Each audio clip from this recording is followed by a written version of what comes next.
Good morning, everybody. Welcome to the April color block of the month. I cannot believe that we made it so far. Michael here from Bryn Quilts. I just want to let everybody know thank you so much for supporting us. I cannot believe that we have hit 1,100 members in this group. I couldn't be happier. I'm super excited. So I'm going to give everybody a few minutes and just say thank you. We'll let a bunch of people log in first and then we'll see how it goes. I hope everybody's having a wonderful day today. Like I said, we'll just wait a few minutes. We'll make sure a couple of people log in and then we'll go from there. I hope everybody's enjoying the weather. I got the quilt back, as everybody could see. Here, let me do this here. So we can, everybody can kind of see it in its glory.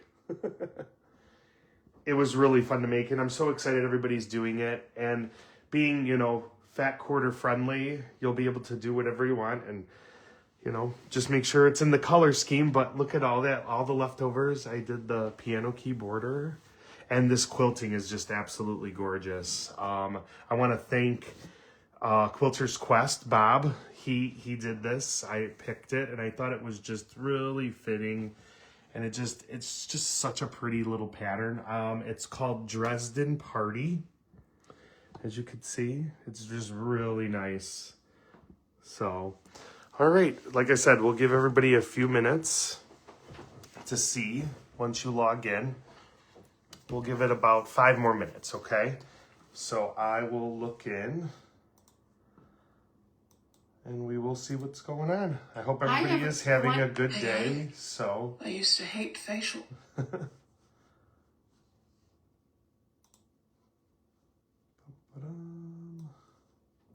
If you're tuning in, let me know where you're tuning in from, please.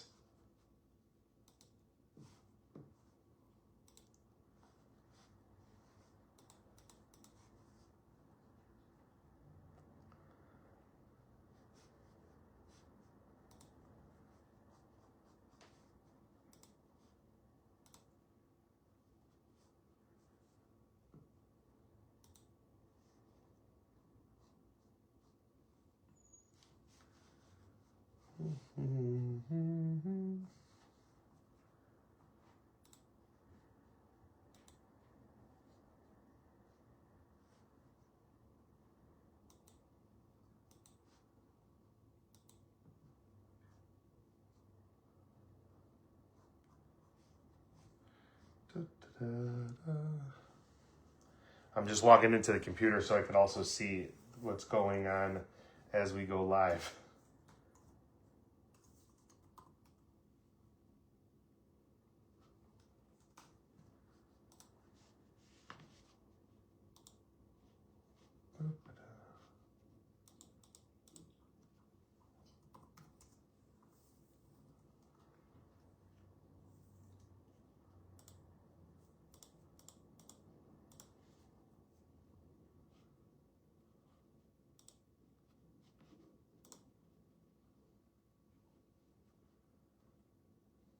There we go.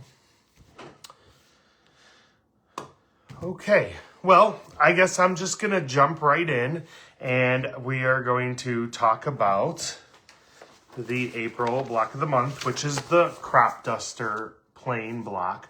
I absolutely love it. It's this is probably one of my favorite blocks, and I feel like one of my very easy to construct. It's just a matter of, taking the steps. But I also love yellow. Yellow is actually one of my favorite colors. I tend to live in the orange world, in the reds and the warm tones. So I even got my yellow glasses on today for everybody. So, all right, so let's jump right in. If you have your pattern, you probably are doing it digitally, or you're doing it, you've printed it out and it's ready to go. So what we're going to do is we're going to just quickly run through it. So for your A fabric, you're going to cut 5 4-inches. B, you're going to cut 4 4-inch squares. And then there is some instructional in here where you're going to do some subcutting or drawing some lines.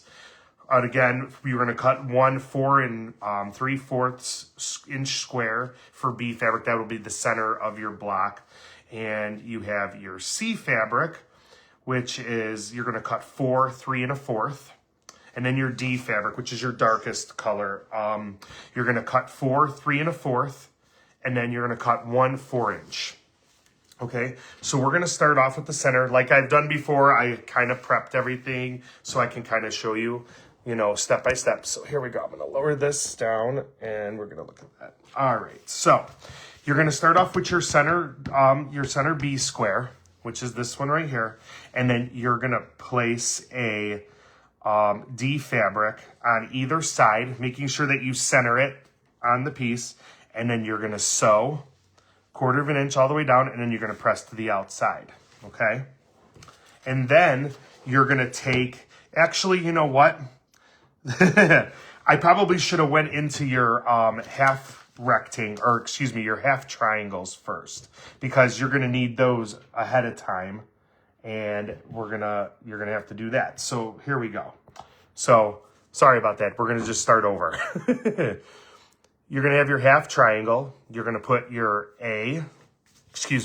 your B and your C and your D fabric.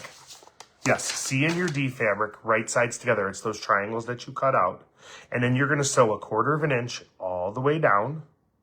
And then you're going to press towards your D fabric, which is your darker fabric, or however you prefer, but I prefer to press to the dark side. So then we're going to open this up. I'm just going to finger press it because I don't have an iron, you know, on camera. And then you end up with your half triangle. Okay? Just like this. All right. And then you're going to need 1, 2, 3, 4, 5, 6, 7, 8. You're going to need 8 of these units once you sew them together. Okay? So then you're going to take 2 of them. And then you're going to, as I said earlier, you have your B fabric and your D fabric. You're going to center them and sew 1/4 of an inch and press out. Then you're going to take your half triangle unit and you're going to do the exact same thing. Center them up like that. You're going to sew 1/4 of an inch all the way down, and then you're going to press to the outside. This is the middle of your block, okay? That's the start. It looks great. It's I love the way that it comes together, and this unit should measure 6.5. If it does not, just trim it down. You know, it might be a little oversized, but that's okay. This is a lesson in trimming with these classes that we've been doing and this block of the month. I'd rather you have it look good and be successful and trim a little bit than to have everything exact. Okay, so then what you're going to do is you're going to take your remaining half triangles like this, okay? And then you're going to pair them with your A fabric and your B fabric triangles, okay?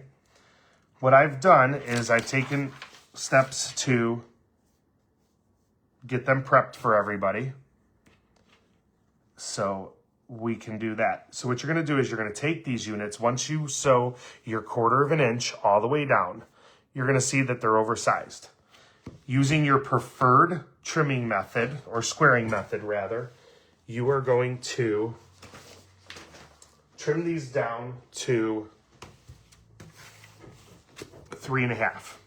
I like to do it from this side because you have your half triangle, and then you end up with this seam right here. I don't know if you could see that because I did it with white, but you could see that seam right there, because then it allows if you're doing the clearly perfect slotted trimmer, you have a line here and then a line here for each side, okay? So what I like to do is line it up, their dotted line, which is their sew line, on your sew line, and then making sure that that center line is lined up on your center line from your half triangle, okay? So I'm lined up like that, and then I'm going to take my rotary cutter and I'm going to trim like that. If it moves, that's okay. Just line it back up, and then make sure you cut those little dog ears off in those little slots, okay? And so this is what you end up with. Your half triangle square, okay? That should be a perfect 3.5. Okay, let's do it one more time with the opposite colors. I'm gonna line that up again. The center line on your sew line of the half triangle, and then your sew line on their sew line on your sew line. Just like this. It's perfect, and then I'm just gonna trim around it. Just like that. And then I'm gonna cut the dog ears off. And again, you end up with perfect points every time. So then once you press them, you'll end up with these units. And just like that, okay? So then once you got all of these done, now you can start constructing your block. We already covered the center, which is great. So then what you're gonna do is you're gonna take your half square triangles, okay? Which is your B and your A fabric, and you're gonna place them right sides together. Those are your 4-inch ones. You're gonna take this, and then you're gonna sew 1/4 inch on either side of that line that you drew previously. That's in your instructions, just like this. And then you're going to cut down that line, okay? Just like that. So now what we're gonna do is now we're gonna trim these down also to 3.5. So I'm gonna lay my sew line, or their sew line on my sew line, just like that. See, very little trimming.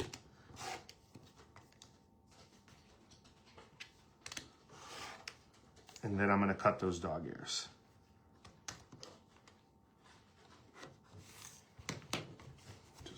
That. And then I'm going to trim a little bit up because I did a little bit of a wonky cut there. You know, confessions of a lefty. Again, we're going to do the same thing. And just trim it up.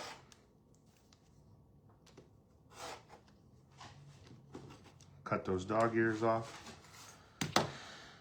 And then you end up with half square triangle, which I already have 2 already made for you, just like this. Okay, so now what you want to do is you want to take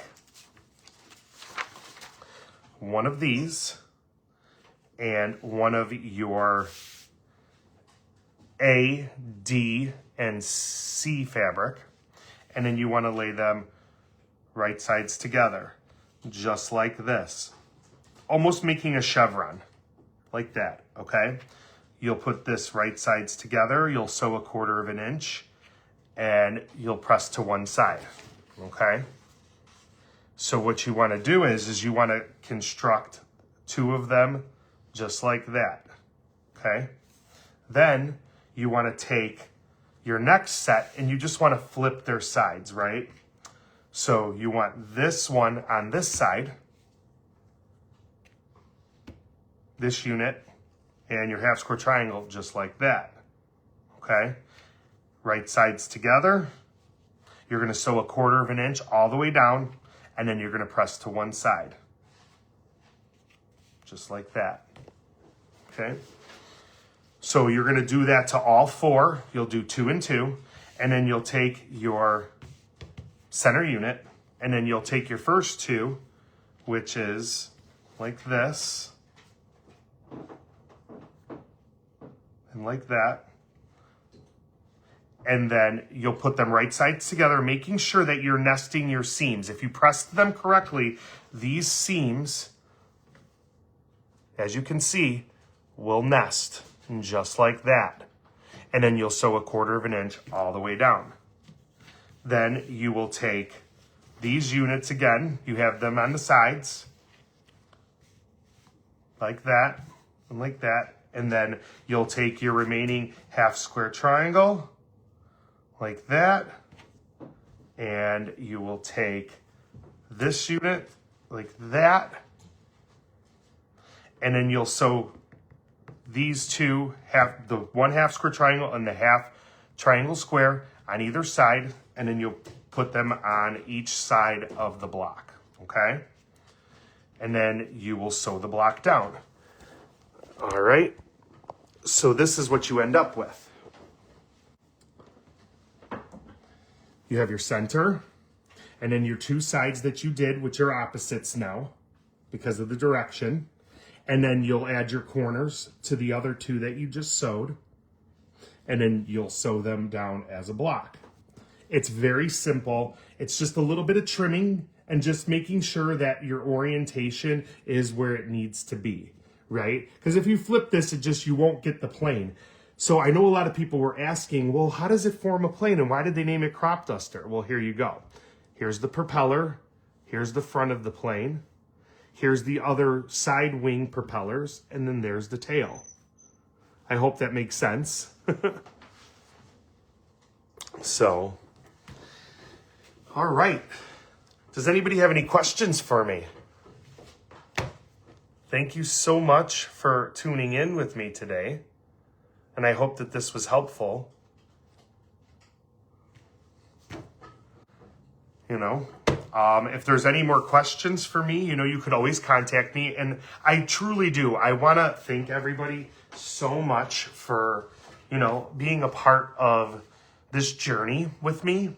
I hope that everybody is getting a little something out of it and is expanding their, you know, their quilting knowledge and their quilting arsenal. You know, this is such an important craft that we do. And I'm just so proud to be a little bit of a part of it. So I want to thank everybody for tuning in today. If you, like I said, if you have any questions, please just, you know, comment in the video. It'll be posted here for a while. It'll also be posted on the YouTube page, so you'll be able to review this at any time. I hope everybody is enjoying April, and I'm really looking forward to our May block. Let me show you that one. So May is purple. So this is probably something new for everybody. This is a Dresden. You know, for those of you who don't typically do applique or work with, you know, round shapes or anything, this is super fun. Now, I do want to comment about the block itself. You know, there was a post that went up about, oh, the pattern that you guys got in the initial launch, that it had little different purple cornerstones. I originally put that in, and that's how it is written. I decided to opt out and then just do white because I wanted to float it. You are more than welcome to do that, but it is written for you to have 4 purple corners, and it is entirely up to you. But I'm excited about this block. I love Dresdens. Dresdens are great. They're a lot of fun. And this is going to be teaching you the raw edge technique. This isn't going to be flip and sew. So I hope you think it's really beautiful. I think it's super fun, and I can't wait to teach everybody how to make this plate. I will be logging in May. It'll probably be the second week just because May is such a huge month for me and it's super busy. And I'm going to be super grateful, and I hope to see everybody. Just so everybody knows, I am going to be at H&H. So if you're in town or you want to come visit, please come see me at the Andover booth. I'll be there for F&F, which is the fiber and fabric show, which is it's the March 1st through the 3rd. And then for H&H, for my shop owners and my people in the industry, you can come see me. I'm teaching a class that Tuesday at around 1 o'clock, and it's called Disrupting Color Theory, which is super fitting since this is what we're doing. So I hope to see everybody. In the meantime, keep it quilty, have fun, ask your questions, and I'm excited for the rest of the year. All right, folks, I love you. Happy quilting, and God bless. Have a good weekend. Mwah.